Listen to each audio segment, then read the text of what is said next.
Rádio Rio de Janeiro, a emissora da Fraternidade, passa a apresentar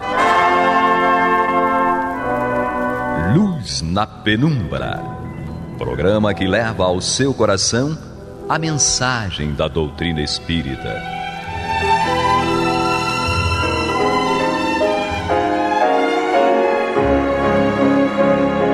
E com vocês, João Batista, para o estudo de O Livro dos Espíritos, da obra codificada por Allan Kardec.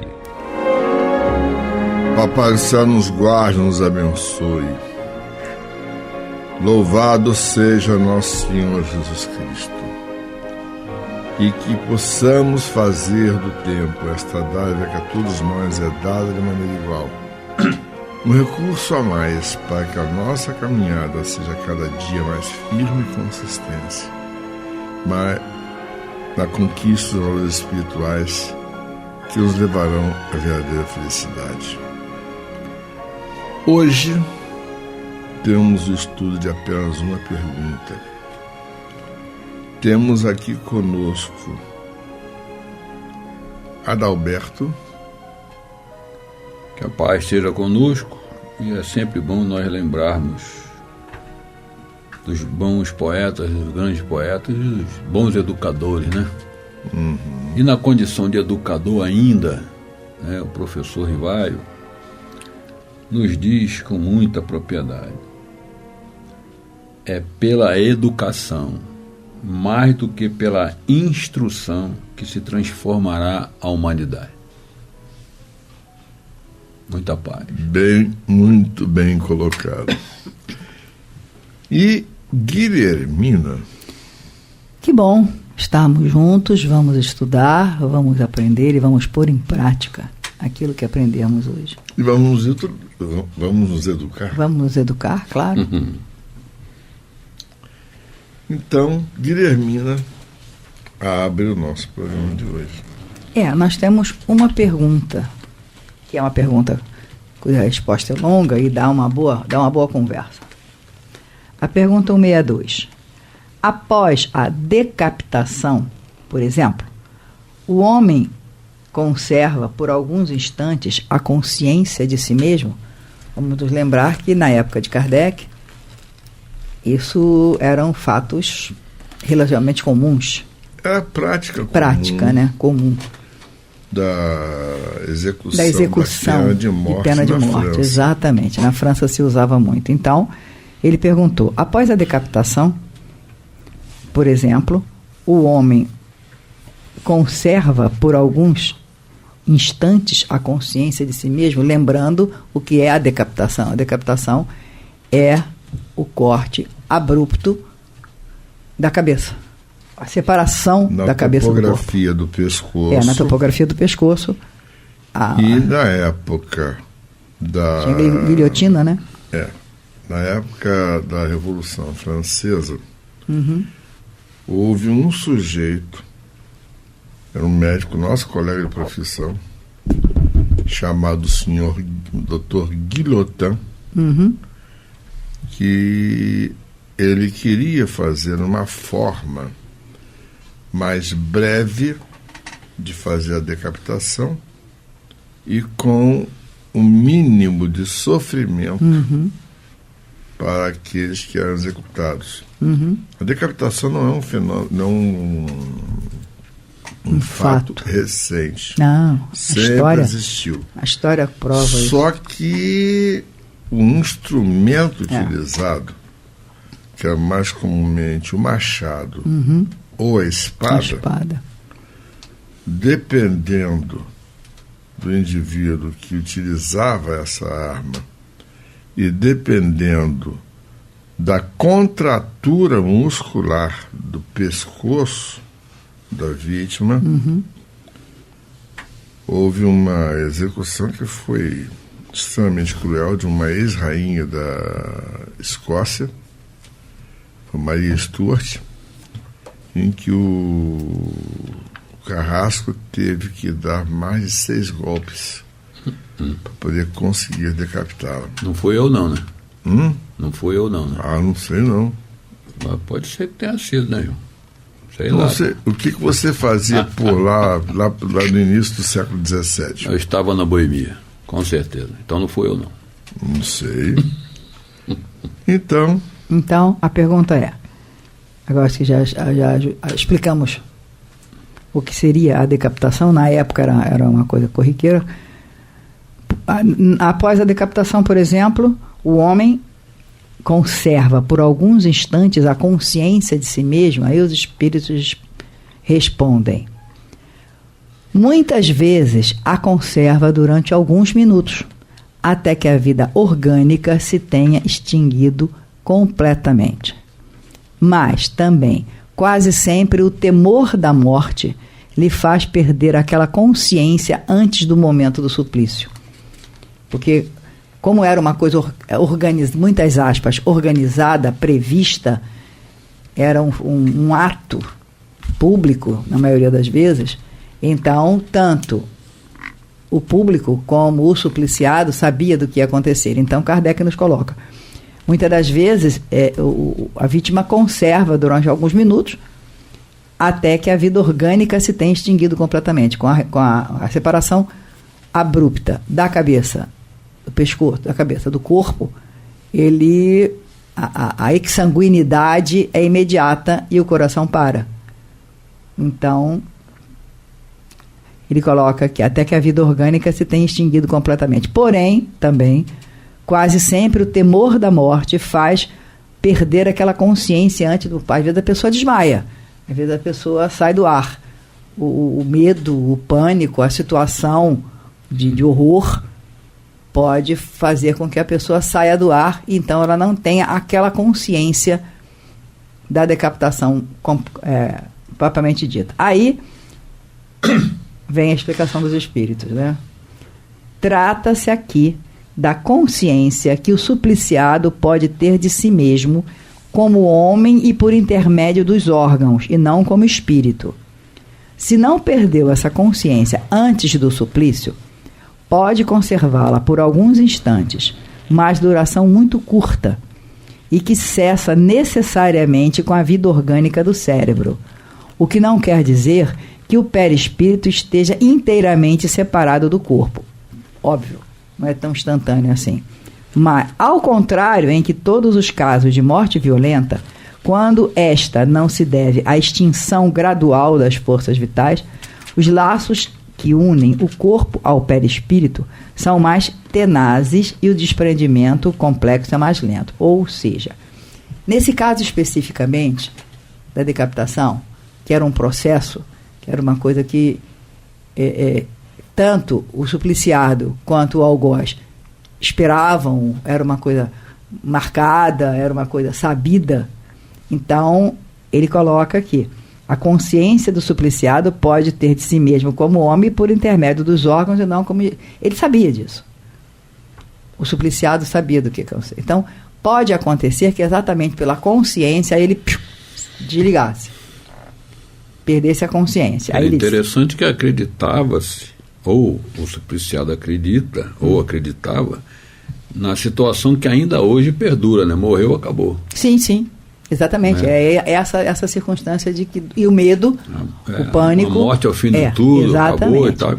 Aí ele coloca aqui, se ele não perdeu essa consciência antes do suplício, que pode ter desmaiado antes do suplício, exatamente, pode conservá-la por alguns instantes, mas de duração muito curta, e que cessa necessariamente com a vida orgânica do cérebro.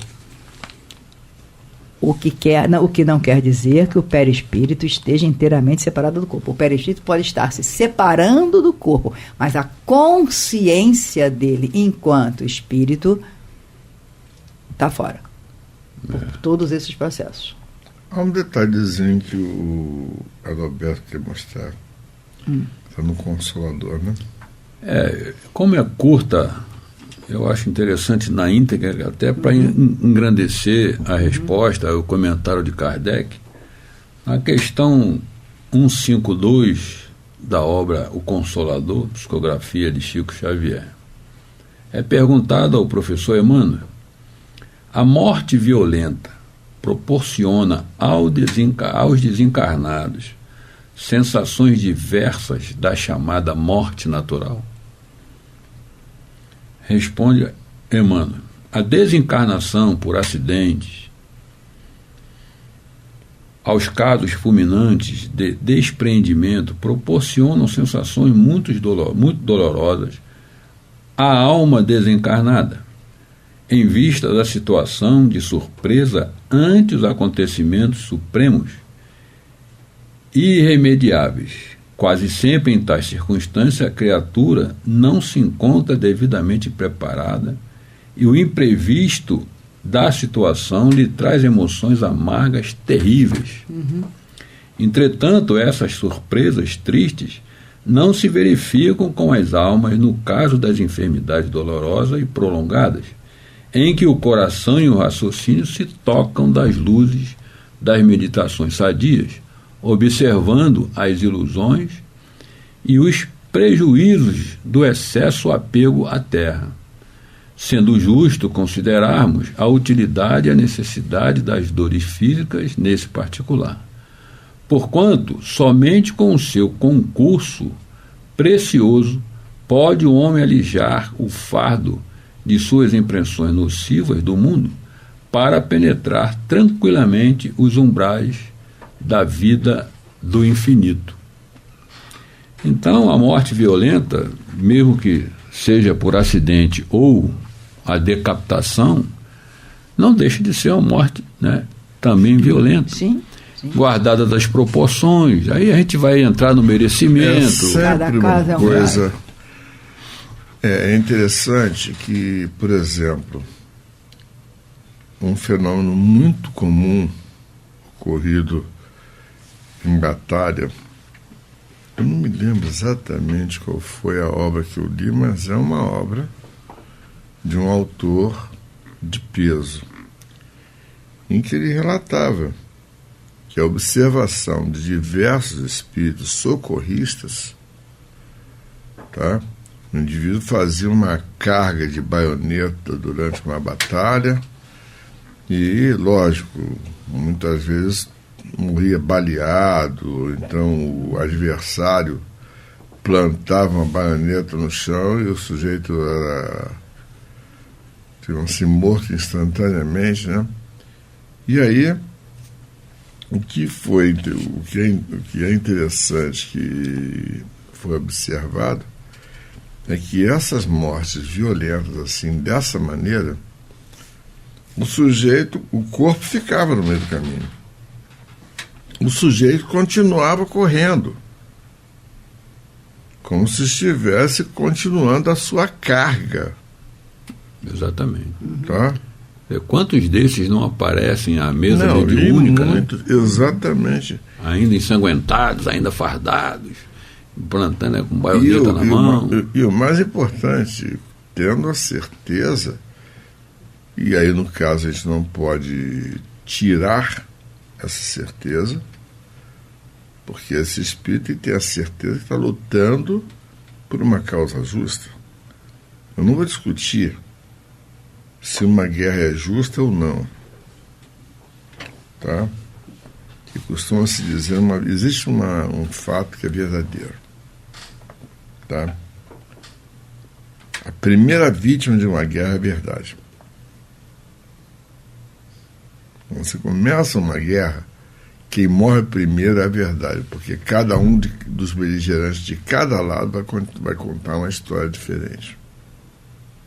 Dependendo de quem seja o vencedor da guerra, a versão daquele vencedor vai prevalecer sobre a versão do vencido. Mas é interessante observar que eu não vou discutir a justiça da guerra. Eu estou discutindo aqui é o sofrimento do indivíduo que é levado a participar de uma guerra, ainda até que não o queira. É mais induzido, né? Ele é induzido. Porque é interessante, existe um livro de um autor não espírita chamado Éric Maria Remarque, chama-se Nada de Novo no Fronte Ocidental. Então, é a história de um sujeito que participa da guerra e com todas aquelas peripécias da guerra de trincheira, da Primeira Guerra Mundial. E ele tem um amigo que é bem mais velho do que ele, tá? Ele é um garoto de uns 18, 19 anos, e tem um amigo que inclusive é casado, tem filhos e tal. Quando ele pergunta para o amigo por que ele ia se meter naquilo ali, não tem jeito, foi o único meio de eu me livrar das minhas dívidas. Como assim? Eu era padeiro, o trigo ficou caro demais,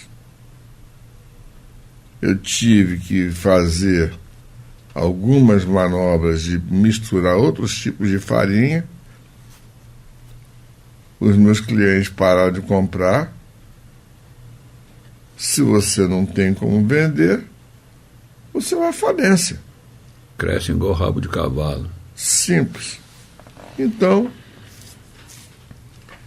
a alternativa que eu tive foi vestir a safada e vir para a guerra.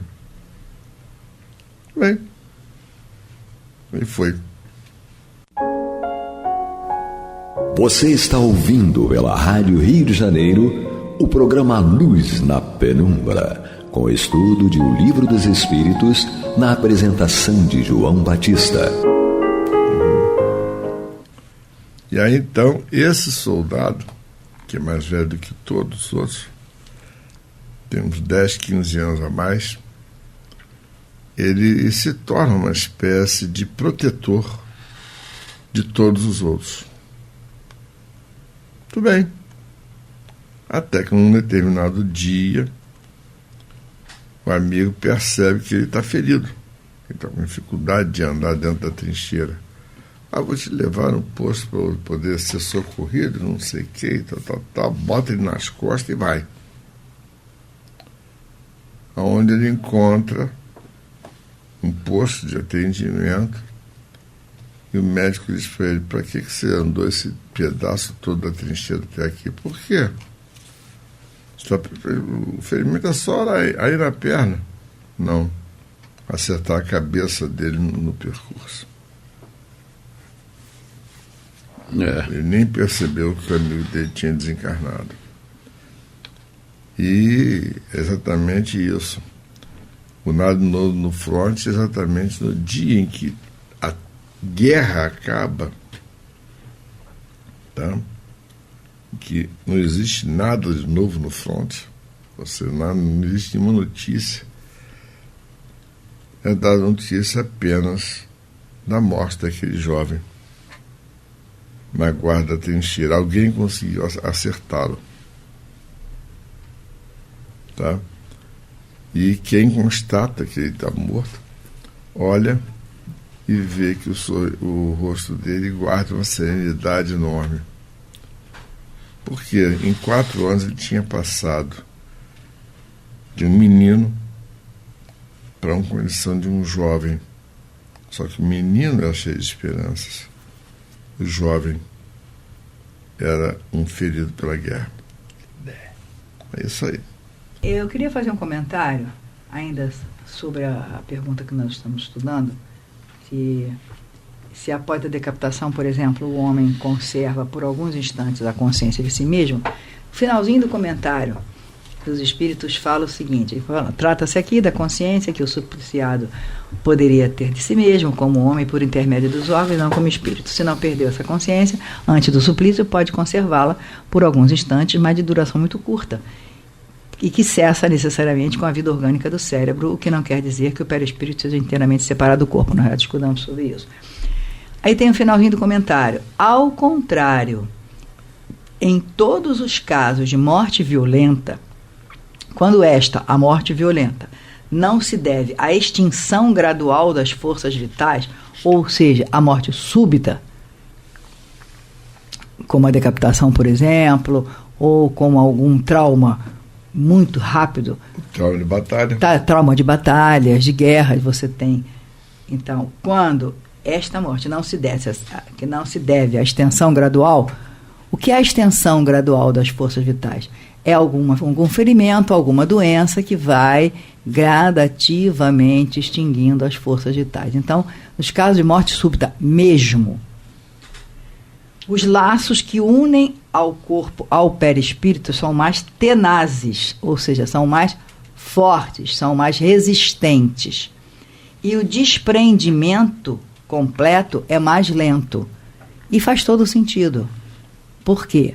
Se a pessoa era uma pessoa rígida, saudável, inteira, por um motivo qualquer de decapitação, por guerra, por violência externa, acontece um óbito súbito, que uma bomba explode. Uma bomba explode, a pessoa é jogada de cima de um prédio e a queda acontece, o óbito acontece até na queda, durante a queda.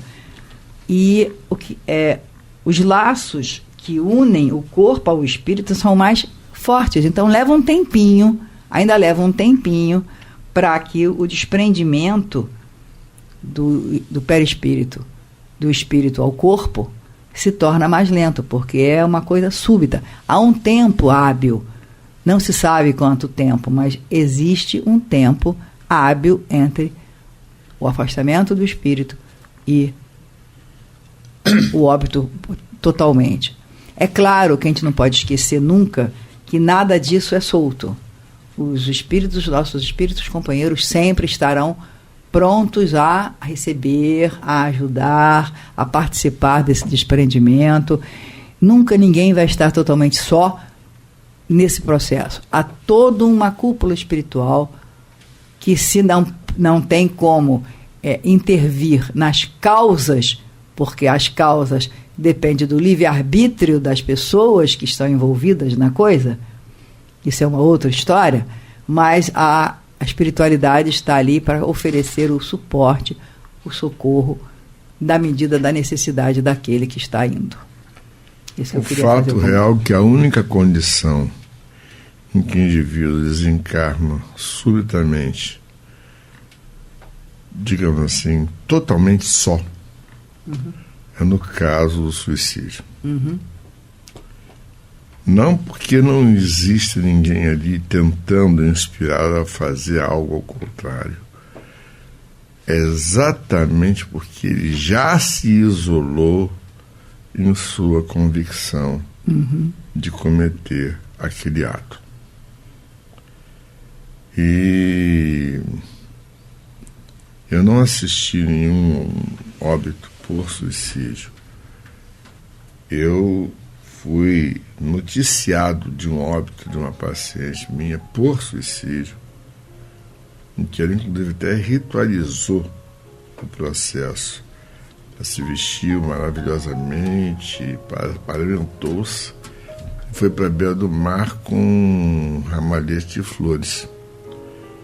Como o local onde ela entrou na água é uma vila de pescadores, achava-se que aquela pessoa que fosse toda paramentada assim, normal, ia fazer uma oferenda para algum santo do mar e tal.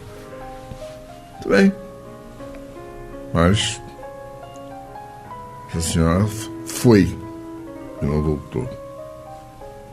O corpo foi encontrado 3 dias depois em outro lugar.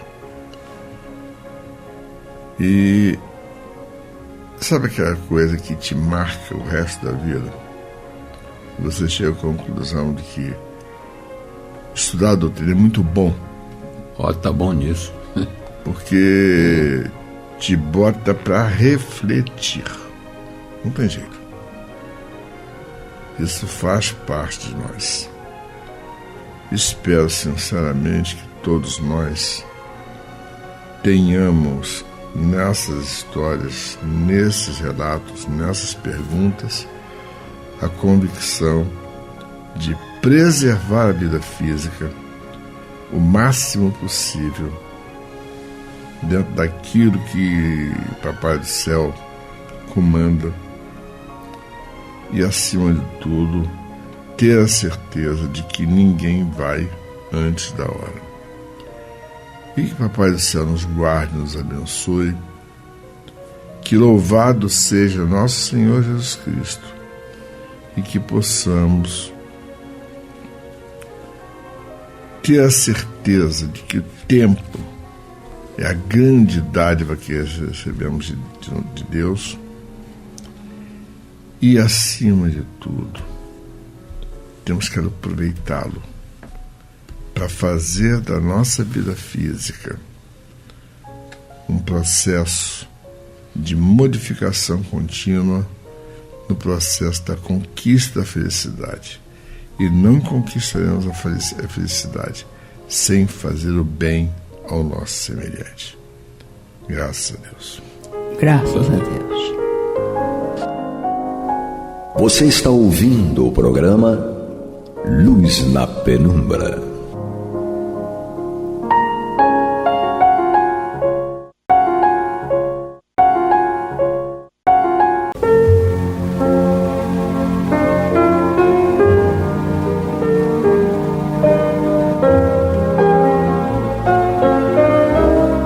A Rádio Rio de Janeiro está levando ao seu lar e ao seu coração a mensagem consoladora da doutrina espírita, através do programa Luz na Penumbra.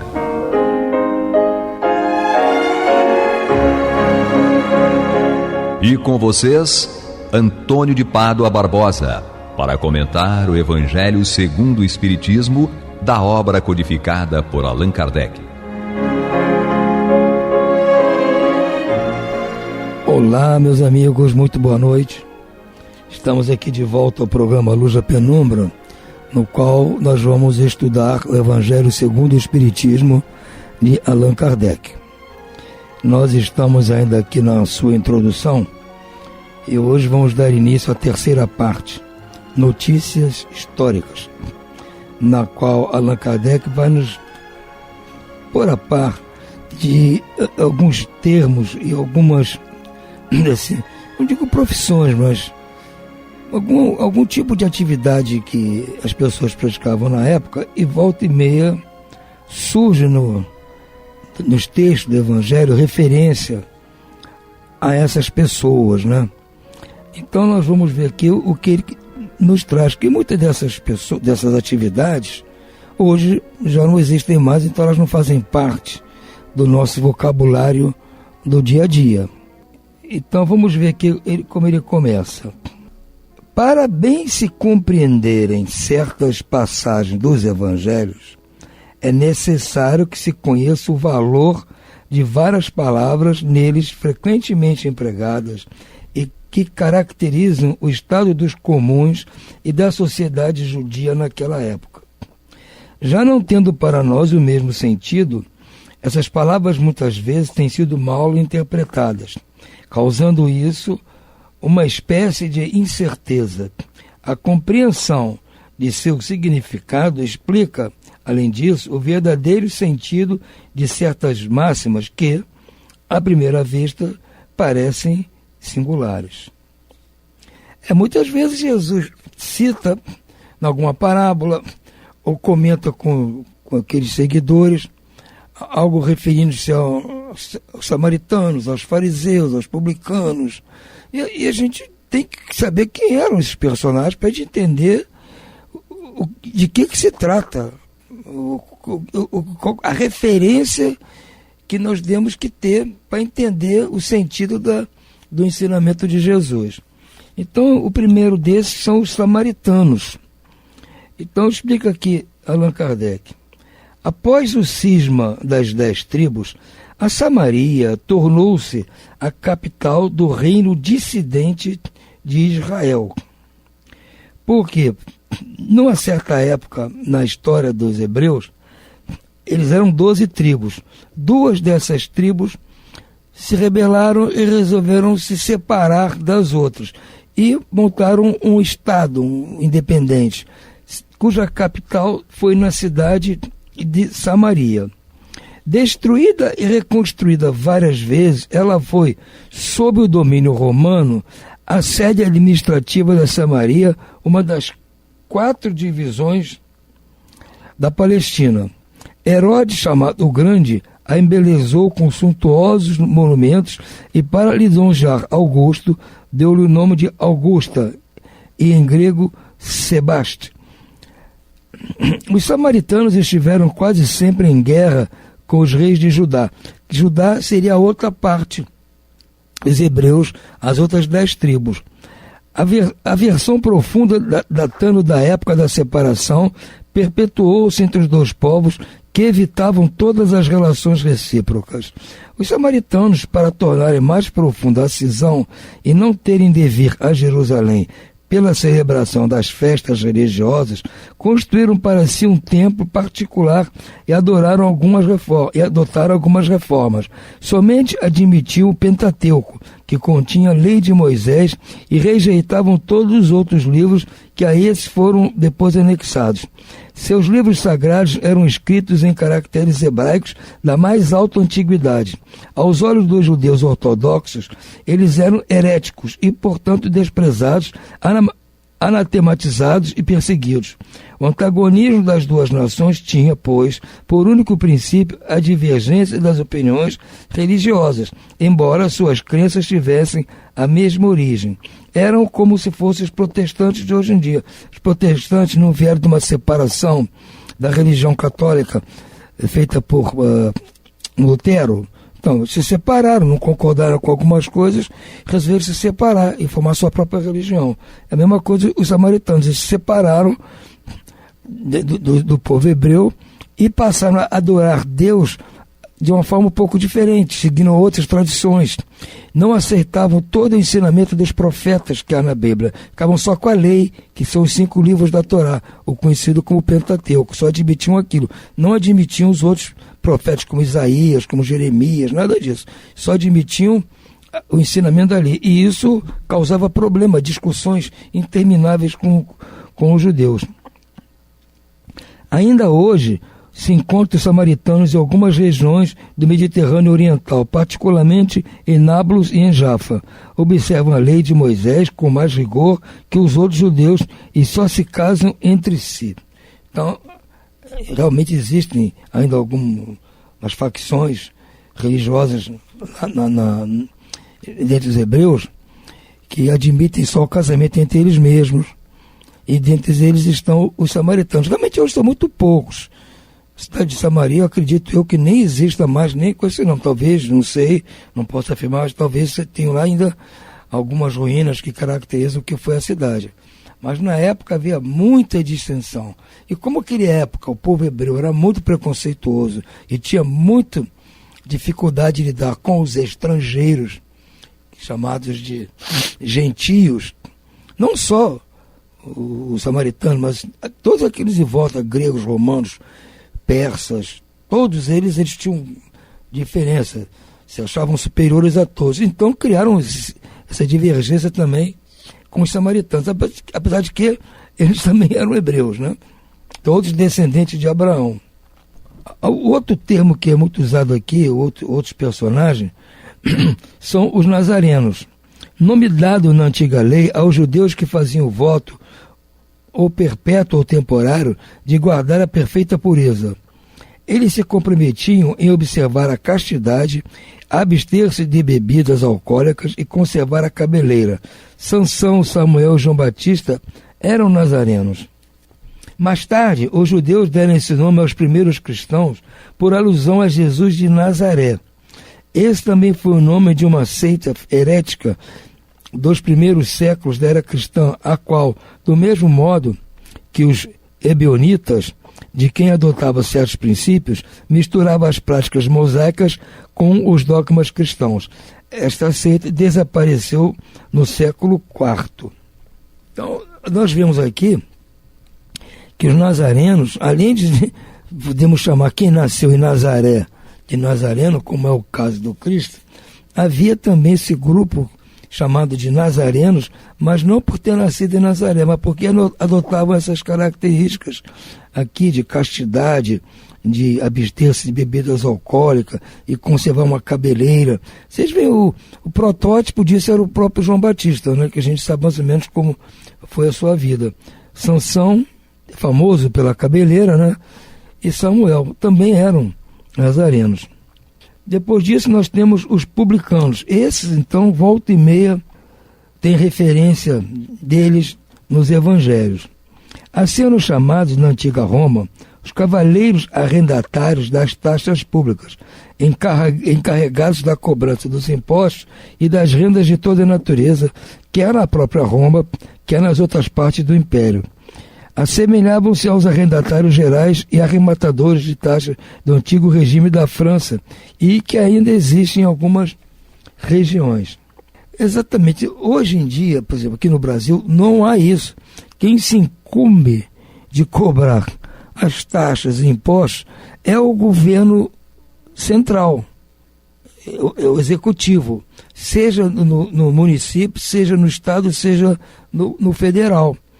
No caso do governo federal, ele tem lá a Receita Federal, que é encarregada de cobrar impostos de nós. Eventualmente, se algum outro órgão cobra alguma taxa por algum serviço, também isso é feito diretamente pelo próprio órgão. Isso vale também para os estados e para os municípios. Mas no passado, na época aqui do Império, era semelhante à França, e como era lá no Império Romano. A pessoa fazia um acordo com o governo, dela se encarregar da cobrança dos impostos. Então o governo não tinha funcionários para cobrar impostos, toda aquela burocracia, tudo aquilo, não. A pessoa se encarregava de cobrar, recebia os impostos dos outros, ficava com uma parte, uma percentagem era pelo seu trabalho, e dava a maior parte para o governo. Então era um pouco cômodo para o governo isso. Mas esses personagens não eram muito agradáveis ao povo em geral, que quando eles chegavam o povo já ficava com o pé atrás, porque vem cobrar impostos. E normalmente eles também não eram lá muito honestos, nem com os impostos que cobravam, às vezes exorbitavam nos impostos, e nem com o governo, sonegavam muitas coisas. Mas o governo normalmente fazia vista grossa porque estava interessado em receber o dinheiro e não ter muito trabalho. A não ser que o governo descobrisse que o roubo deles era muito grande, com certeza ia tomar providência, puni-los e substituí-los por outros. Por isso que na época o povo de Israel não gostava muito dos publicanos, porque eles cobravam impostos para os romanos, que estavam dominando naquela época aquela região, aquele povo, né? E geralmente eles não eram romanos, eram gente do próprio povo que aceitava esse tipo de trabalho. Os riscos que eles corriam faziam que se fechassem os olhos para as riquezas que muitas vezes adquiriam e que, da parte de muitos, eram fruto de exações e de lucros escandalosos. Exatamente o que eu disse, eles ficavam ricos porque eles exorbitavam na cobrança de algumas taxas e sonegavam alguma coisa para o governo. Mas, e o risco deles sofrerem alguma retaliação era muito grande. Então justificava para eles agir desta forma porque o lucro era muito grande. O nome publicano se estendeu mais tarde a todos os que administravam o dinheiro público e aos agentes subalternos. Hoje esse termo se emprega em sentido pejorativo para designar os financistas e os agentes pouco escrupulosos de negócios. Disse às vezes, ávido como um publicano, rico como um publicano, com referência a uma fortuna de má procedência. De toda dominação romana, o imposto foi o que os judeus aceitaram com mais dificuldade e o que causou mais irritação entre eles. Dele resultaram várias revoltas, fazendo-se do caso uma questão religiosa, por ser considerado contrário à lei. Formou-se até um partido poderoso, em cuja chefia estava um certo Judá, apelidado o Gaulonita, que estabeleceram como princípio o não pagamento do imposto. Os judeus tinham, portanto, horror ao imposto e, em consequência, a todos os que se encarregavam de arrecadá-lo. Daí a aversão que voltavam aos publicanos de todas as categorias, entre os quais podiam encontrar-se pessoas muito estimáveis, mas que, em virtude de suas funções, eram desprezadas, assim como as pessoas de suas relações e confundidos na mesma reprovação. Os judeus de destaque consideravam um comprometimento ter intimidade com eles. Então, a situação desses publicanos era de alto risco, que ninguém gostava deles, nem de seus descendentes, nem parentes não gostavam dele, mas eles ganhavam muito dinheiro com essa história de arrecadar. E por que isso causava ódio aos judeus? Porque pela lei judaica não pode cobrar imposto. Mas como eles faziam lá? Então, mas diziam que era donativo, doações para o templo. Porque como era um Estado teocrático, ou seja, governado por um religioso, então, porque você sabe que existia o rei, lá no caso da época do Cristo, o Herodes, e existia o sumo sacerdote, Caifás. Então, o que acontece? Eles governavam em conjunto. Quem arrecadava o dinheiro era o sumo sacerdote no templo, com as doações das pessoas. Isso sustentava o governo não. Então as pessoas estavam dando para o templo e pediam em troca favores de Deus. Então para eles não era imposto. Agora para os romanos não. Tinham que pagar o imposto para sustentar o Império Romano. Eles não aceitavam isso. Os romanos não davam nada em troca pelo imposto. Então eles não aceitavam de jeito nenhum. Os outros povos também não deviam aceitar muito bem pagar impostos aos romanos. Mas os judeus misturavam isso por uma questão religiosa. Foi por isso que fizeram aquela pergunta a Jesus, tentando botar Jesus numa situação difícil.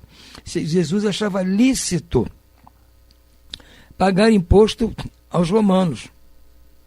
Porque os judeus já não têm que pagar imposto. A contribuição que nós temos que dar é para o templo, não para um estrangeiro. Então Jesus, em tese, ficaria em situação difícil, porque se ele dissesse que não tem que pagar o imposto, ele ia contra tudo aquilo que está na Torá, nos ensinamentos dos profetas. E se ele dissesse não tem que pagar o imposto, ele ia arrumar ódio, confusão com os romanos. Então o que Jesus sabiamente fez? Pegou a moeda, dê-me uma moeda. O que tem nela aqui? O que está nela do lado aí? O que está cunhado aí? É efígie de quem? É efígie do imperador Tibério. Então, isso aqui é para quê? Dar a César o que é de César e a Deus o que é de Deus. Então Jesus respondeu classicamente. Ou seja, nós temos que pagar um imposto a César, ou seja, ao governo, para manter tudo o que nós usufruímos. É a Deus o imposto lá do templo. Simples. Simples assim. Não tiveram como contestar Jesus. Segue Kardec aqui com os portageiros. Eram os arrecadadores de baixa categoria, incumbidos principalmente dos direitos de entrada nas cidades. Suas funções correspondiam mais ou menos a dos empregados de alfândega e recebedores de direitos de barreira. Compartilhavam da repulsa dirigida aos republicanos em geral. Essa é a razão porque no Evangelho encontra-se frequentemente o nome publicano associado à expressão gente de má vida. Tal qualificação não implicava a de debochados ou vagabundos. Era um termo de desprezo, sinônimo de gente de má companhia, indignas de conviver com pessoas distintas. Então os portageiros eram um aprendiz de publicano, cobravam pedágio para entrar na cidade, essas coisas. É como a gente hoje em dia paga pedágio para passar nas estradas. Se você vai embarcar, pagar um voo para qualquer canto, além da passagem, você paga a taxa de aeroporto. E se bobear no país que você vai, tem que pagar uma taxa lá para entrar. Isso aí, nós hoje pagamos isso porque não tem jeito, né? Mas aquela era um problema religioso para os judeus aceitar isso. Nós temos aqui o caso dos fariseus, dos escribas e da sinagoga. O caso aqui dos fariseus é um texto um pouco mais longo. Vamos deixar para o próximo programa, porque senão a gente teria que cortar o meio, aí tanto eu como vocês poderíamos perder o raciocínio a respeito do tema. Então, mesmo ficando assim um pouco mais curto o programa, para não perder o que se diz hoje, o embalo, vamos deixar os fariseus para estudarmos no próximo programa. Por hora, então, vamos ficando por aqui. Uma boa noite a todos e muita paz.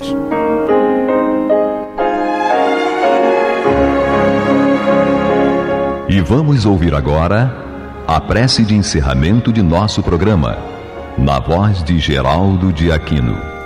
Jesus, dá-nos coragem para a luta, piedade para os insultos, e misericórdia para as injustiças e ingratidões.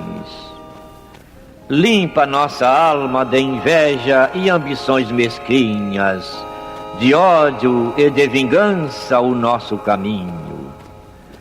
E que dentro em pouco, ao recolher-nos de novo ao calor do nosso leito, para que o sono nos dê a paz e o esquecimento das tristezas humanas, possamos sentir, Senhor, no mais íntimo de nosso ser, a doçura indefinível do Teu amor e a grandeza incomparável da Tua divina presença. Que assim seja.